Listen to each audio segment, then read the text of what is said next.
नमस्कार दोस्तों, मेरा नाम है अभय सिंह और आपका स्वागत है आपके अपने YouTube channel current affairs for exam में। दोस्तों, अब हम बात करने वाले हैं एक बहुत ही इम्पोर्टेंट एनवायरमेंटल डिसीजन की। एक ऐसी खबर जो UPSC prelims, GS paper 3, mains, essay और इंटरव्यू सबसे डायरेक्टली लिंक करता है और सबसे रिलेवेंट भी है। हम बात करेंगे पार्वती अर्गा बर्ड सेंचुरी के बारे में, जिसे अब officially eco sensitive zone declare किया गया है, यानी ESZ। यह सिर्फ एक नोटिफिकेशन नहीं है, यह इंडिया की वेटलैंड कंजर्वेशन स्ट्रेटेजी और सस्टेनेबल डेवलपमेंट अप्रोच का स्ट्रॉन्ग सिग्नल है। यह डिसीजन लिया गया है union ministry of environment, forest and climate change के द्वारा। इसका नोटिफिकेशन रिसेंट है और इस डिसीजन को हाईलाइट किया गया है ministry of state Kirtivardhan Singh ने अपने सोशल मीडिया स्टेटमेंट के थ्रू। न्यूज़ में इसलिए है क्योंकि इंडिया अपनी वेटलैंड्स और बर्ड हैबिटेट को सिर्फ प्रोटेक्ट नहीं कर रहा, बल्कि उनके आसपास के एरिया को भी साइंटिफिकली रेगुलेट कर रहा है। सबसे पहले लोकेशन समझते हैं। पार्वती अर्गा बर्ड सेंचुरी लोकेटेड है गोंडा डिस्ट्रिक्ट, उत्तर प्रदेश में। यह लखनऊ से लगभग 120 किलोमीटर की दूरी पर है। इसका टोटल एरिया कवरेज 1084 हेक्टेयर है, यानी अप्रॉक्सीमेटली 11 स्क्वायर किलोमीटर के लगभग। यह सेंचुरी बना है दो permanent fresh water oxbow lake से, पार्वती लेक और अर्गा लेक। अब फ्रेंड्स, ऑक्सबो लेक का मतलब समझना बहुत ज़रूरी है।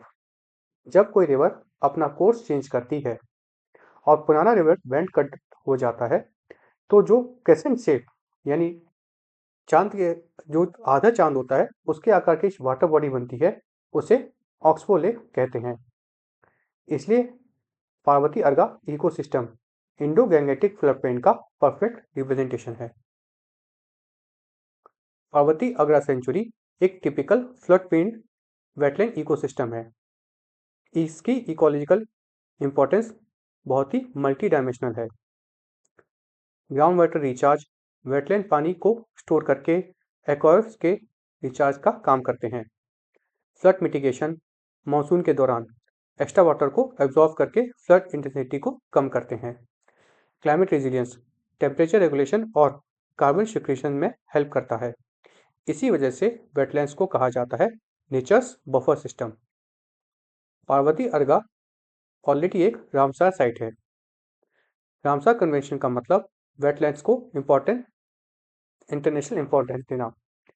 रामसार जो है यह ईरान में एक शहर है जहाँ पे कन्वेंशन हुआ था, इसलिए जितने भी वेटलैंड्स हैं वो रामसार के अंतर्गत आते हैं, क्योंकि इसी कन्वेंशन में जो कि ईरान में हुआ था, इन वेटलैंड्स को एक तरह से नई पहचान मिली थी। हर साल 1 लाख से ज़्यादा वाटर बर्ड्स यहाँ रिकॉर्ड किए जाते हैं। कहाँ पर? पार्वती अर्गा सेंचुरी में।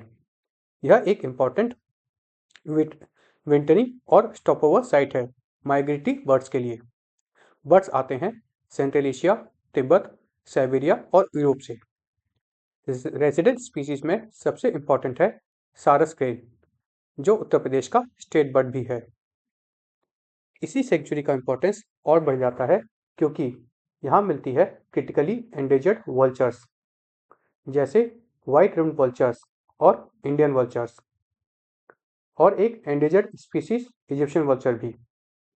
मैमल्स भी यहाँ पर मिलते हैं, जैसे नीलगाय, जैकाल, वाइल्ड बोर।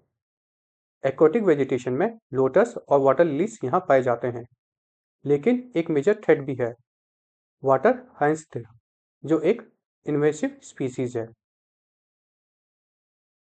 अब समझते हैं इको सेंसिटिव जोन या ESZ। ESZ को इकोलॉजिकली फ्रेजाइल एरिया भी कहा जाता है। यह जोन नेशनल पार्क और वाइल्ड लाइफ सेंचुरीज के आसपास नोटिफाई किए जाते हैं। पर्पस क्या होता है? शॉक एब्जॉर्बर्स का काम करना, मतलब कोर प्रोटेक्टेड एरिया पर ह्यूमन प्रेशर कम करना। ESZ का एक्सटेंट 0 से 10 किलोमीटर तक हो सकता है। लीगल बेसिस पर एनवायरमेंट प्रोटेक्शन एक्ट 1986 यहाँ लागू होता है। पार्वती अर्गा के अराउंड EHZ डिक्लेयर करने का मेन ऑब्जेक्टिव है पॉल्यूटिंग इंडस्ट्रीज को रेगुलेट करना, अनप्लान्ड कंस्ट्रक्शन को कंट्रोल करना, लैंड यूज चेंज और अर्बनाइजेशन को मैनेज करना, वेटलैंड हाइड्रोलॉजी और बर्ड हैबिटेट को प्रोटेक्ट करके रखना, सस्टेनेबल और रेस्पॉन्सिबल इको टूरिज्म प्रमोट करना, कंजर्वेशन और लोकल लाइवलीहुड को के बीच को बैलेंस करना। लेकिन डिक्लेरेशन अलोन होना काफ़ी नहीं है।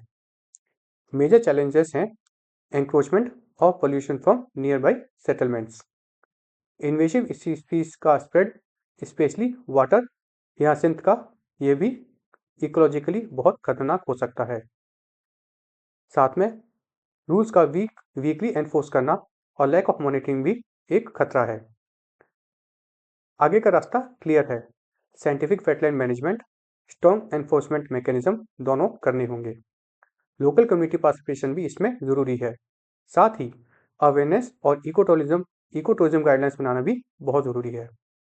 अगर लोकल लोग कंजर्वेशन के साथ जुड़ते हैं तो प्रोटेक्शन लॉन्ग टर्म हो जाता है। पार्वती अर्गा सेंचुरी को EHZ डिक्लेरेशन यह दिखाता है कि इंडिया अब सिर्फ वाइल्ड लाइफ प्रोटेक्ट नहीं कर रहा बल्कि एंटायर इकोसिस्टम को सेफगार्ड कर रहा है। वेटलैंड्स आज flood control, climate adaptation, biodiversity protection के सेंटर बन चुके हैं। इकोलॉजी, इकोनॉमी और इक्विटी, यही सस्टेनेबल गवर्नेंस का फ्यूचर है। फ्रेंड्स, सेशन यहीं समाप्त होता है। आपको हमारा सेशन कैसा लगा कमेंट करके बताइएगा तथा लाइक एवं सब्सक्राइब अवश्य कीजिएगा। जय हिंद, जय भारत।